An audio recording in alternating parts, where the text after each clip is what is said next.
यह विक्रमादित्य बहुत ही पराक्रमी, कुशल, बुद्धिमान, दयालु, प्रजारक्षक, पुण्यात्मा, धर्मज तथा परोपकारी राजा थे। राजा विक्रमादित्य अपनी प्रजा को अपने पुत्र के समान प्यार करते थे। आदित्य को अपनी प्रजा इतनी प्रिय थी कि रात के अंधेरे में भी राजा अपना भेष बदलकर प्रजा के हाल समाचार जानने के लिए धारा नगरी में भ्रमण किया करते थे। ऐसे ही राजा विक्रमादित्य अपना भेष बदलकर नगर में भ्रमण करने के लिए निकले। राजा को भ्रमण करते करते कुछ समय बीत जाता है। राजा विक्रमादित्य नगर के परिक्रमा वाले मार्ग से गुजर रहे थे। उसी रास्ते के दूसरी ओर एक घना जंगल था। तभी राजा विक्रमादित्य ने उस तरफ अचानक ही देखा। एक लकड़हारा अपने कंधे पर कुल्हाड़ी लिए जंगल में प्रवेश कर रहा है। अरे, ये लकड़हारा इतनी रात में कुल्हाड़ी लेकर जंगल में क्या करने जा रहा होगा? मुझे तुरंत जाकर देखना होगा। फिर राजा सच्चाई जानने के लिए उस लकड़हारे का पीछा करने लगा। फिर वो लकड़हारा चलते चलते एक वृक्ष के पास आकर रुक जाता है। अरे, ये चंदन का वृक्ष तो कितना बड़ा है। कोई यहाँ तक पहुँचने से पहले मुझे इसे काटना होगा। फिर इसे बेचकर मुझे कुछ पैसे मिल सकते हैं। तुरंत ही वो लकड़हारा लकड़ी काटने के लिए उस चंदन के वृक्ष पर चढ़ जाता है। लकड़हारे की यह सब हरकतें राजा विक्रमादित्य झाड़ियों में छुपकर देख ही रहा था। तभी एक बहुत ही खतरनाक भालू उस पेड़ की तरफ जा रहा था। देखते ही देखते वो भालू उस पेड़ पर चढ़ने लगा। अरे, एक ऐसा दृश्य है। आखिर ये खतरनाक भालू उस लकड़हारे के पीछे क्यों पड़ा है? ये तो बड़े आश्चर्य की बात है। मैं चुपचाप यहाँ खड़े होकर देखता हूँ, यहाँ चल क्या रहा है। अरे बाप रे बाप, यह तो एक खतरनाक भालू लगता है, परंतु यह मेरे जान के पीछे क्यों पड़ा होगा? अरे हट, अरे हट, जा यहाँ से, नहीं तो मैं मार दूंगा तुम्हें। तभी लकड़हारे का पैर फिसल जाता है और वो नीचे गिर जाता है। पेड़ से गिर जाने पर वो लकड़हारा बहुत ही गंभीर तरीके से जख्मी हो जाता है और उसके सिर से खून निकलने लगता है। घाव इतना ज्यादा था कि देखते ही देखते लकड़हारा तड़प तड़प कर अपने प्राण त्याग देता है। हे राम राम राम, इस भयंकर भालू के कारण ये लकड़हारा तो अपनी जान गंवा बैठा। मुझे ये समझ नहीं आ रहा है कि आधी रात ये लकड़हारा लकड़ियां काटने क्यों आया था।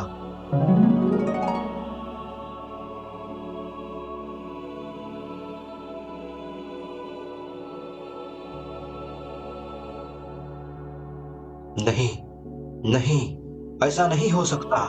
जरूर मेरी आंखें धोखा खा रही है। मुझे तो विश्वास नहीं हो रहा है। आखिर ये भालू एक सुंदर युवती में कैसे बदल सकता है? आखिर ये है कौन? मुझे तो यह दृश्य मायावी लगता है। अब तो मुझे इस बारे में जानना ही पड़ेगा। राजा विक्रमादित्य यह सब कुछ देखकर आश्चर्यचकित हो जाते हैं। राजा विक्रमादित्य यह सोच रहे थे कि अब ये जो भालू सुंदर युवती में बदल गया है, अब वह क्या करेगा। थोड़ी ही देर में राजा के दो नौजवान सेनापति जो रात्रि के समय पर पहरा दे रहे थे, वह घूमते घूमते उधर ही आ गए और संयोग से वह दोनों सगे भाई थे।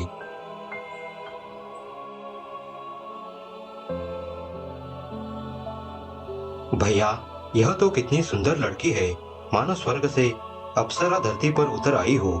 मेरा मन तो इस सुंदर लड़की से विवाह करने का हो रहा है।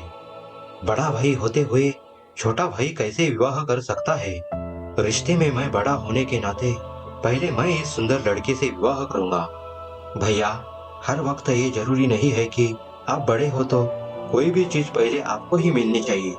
ये सुंदरी मुझे पसंद आई है, पहले मैंने इसे देखा है, इसीलिए विवाह भी पहले मैं ही करूंगा। अरे तू कैसा भाई है? नहीं नहीं, तू तो मेरे से छोटा है। छोटे भाई का धर्म होता है कि वो बड़े भाई के आदेश का हमेशा पालन करे, परंतु तुम तो मेरे आदेश का पालन ही नहीं करते। कुछ ही समय में उन दोनों में विवाह के बात पर विवाद शुरू होता है और कुछ देर ऐसे ही विवाद शुरू रहा। छोटे भाई, हम दोनों तो व्यर्थ में ही एक दूसरे से झगड़ रहे हैं।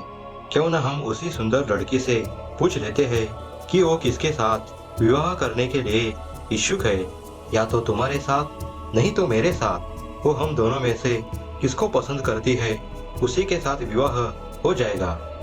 हाँ बड़े भैया, अब आई तुम्हारी अकल ठिकाने पर। चलो चलकर उसी से पूछ लेते हैं कि वो हम दोनों में से किसको पसंद करती है। इस प्रकार आपस में समझौता करके वो दोनों भाई उस सुंदर युवती के पास पूछने के लिए जाते हैं। हे सुंदरी, आप कौन हो और यहाँ इतनी रात में क्या कर रही हो? मैं इसी जंगल की एक परी हूँ और मैं अपने लिए एक योग्य वर की तलाश में निकली हूँ। इतना सुनते ही वे दोनों भाई मन ही मन में बहुत खुश होते हैं। हे सुंदरी, जल्दी से बताओ, आखिर तुम्हारी शर्त क्या है? मैं तुम दोनों में से किसी एक से विवाह तो करूंगी, पर मेरी एक शर्त है। हे सुंदरी, जल्दी से बताओ, आखिर तुम्हारी शर्त क्या है? तुम दोनों में से जो अधिक बहादुर तथा शूरवीर होगा उसी से मैं विवाह करूंगी। तो ठीक है सुंदरी, मैं अभी अपने वीरता का परिचय तुम्हें देता हूँ। हाँ हाँ सुंदरी, और मैं भी अपने वीरता का परिचय तुम्हें देता हूँ। इतना कहते ही वे दोनों सगे भाई एक दूसरे को उस युवती के सामने सिद्ध करने के लिए मन में विवाह की इच्छा लेकर एक दूसरे से युद्ध करने के लिए तैयार होते हैं।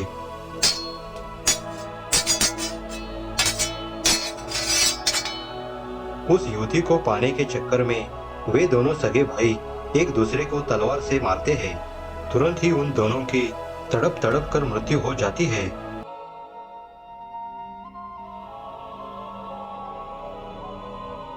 उन दोनों सगे भाई के मृत्यु के तुरंत ही वो सुंदर लड़की दूसरी दिशा में चली गई।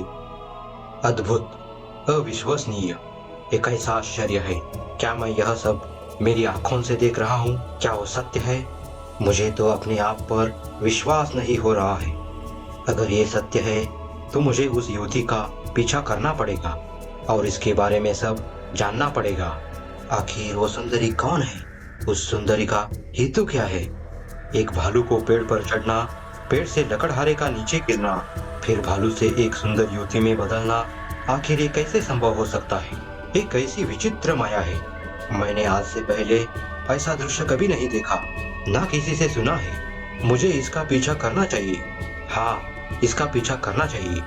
राजा विक्रमादित्य ने उस लड़की का पीछा किया और वो उस सुंदर युवती के पीछे अपने आप को छुपते छुपाते चलने लगी। ऐसी विचित्र माया देखकर राजा विक्रमादित्य बहुत ही आश्चर्यचकित थे। राजा को उस सुंदर युवती का रहस्य जानने की बहुत ही जिज्ञासा थी।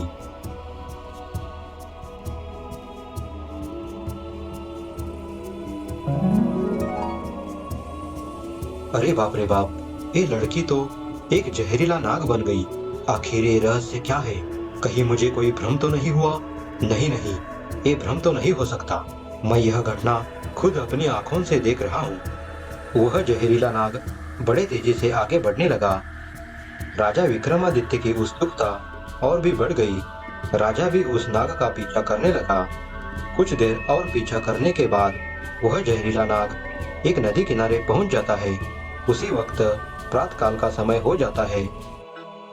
नदी के किनारे एक कोने में बैठकर किसी के आने का इंतजार करने लगता है। यह सब दृश्य राजा विक्रमादित्य छुपकर देख रहे थे।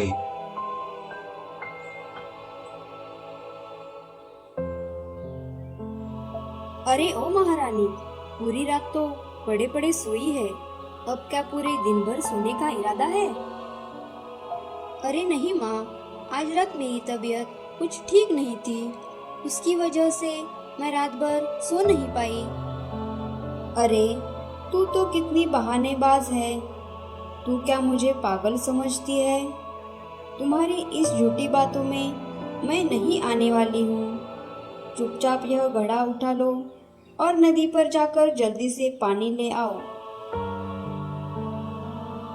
इतना सुनते ही जल्दी से जाकर चंपा एक पानी का घड़ा उठा लेती है और पानी लाने निकल पड़ती है। चंपा थी तो बहुत ही होशियार, परंतु उसके घर में उसकी सास उसकी कोई भी इज्जत नहीं करती थी।